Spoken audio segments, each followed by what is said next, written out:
ভারতের প্রধানমন্ত্রী নরেন্দ্র মোদী বলেছেন, জম্মু কাশ্মীরের পেহেলগামের সন্ত্রাসী হামলার ঘটনায় ভারতীয়দের রক্ত টগবগ করছে। যাদের প্রিয়জন এই হামলায় প্রাণ হারিয়েছেন তাদের বেদনা প্রত্যেক ভারতীয় অনুভব করছেন। আজ রোববার মন কি বাত রেডিও প্রোগ্রামে জাতির উদ্দেশ্যে দেওয়া ভাষণে এসব কথা বলেন তিনি।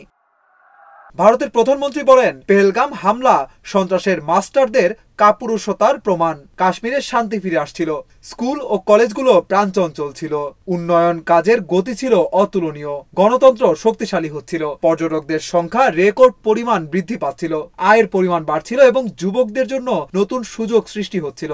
দেশ এবং জম্মু ও কাশ্মীরের শত্রুরা এই পরিবর্তন পছন্দ করেনি।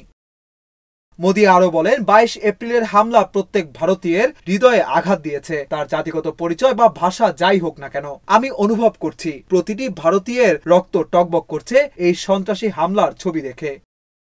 ভারতের প্রধানমন্ত্রী বলেন, পুরো পৃথিবী ভারতের পাশে আছে।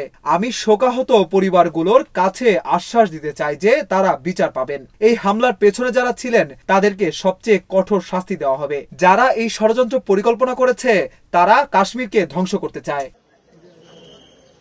22 এপ্রিল বিকেলে ভারত নিয়ন্ত্রিত কাশ্মীরের পেহেলগামের বৈশরণ উপত্যকায় পর্যটকদের ওপর সন্ত্রাসী হামলায় নিহত হন 26 জন। হামলার জন্য পাকিস্তানকে দোষারোপ করেছে ভারত। এ ঘটনায় ভারত পাকিস্তানের মধ্যকার উত্তেজনা এখন তুঙ্গে।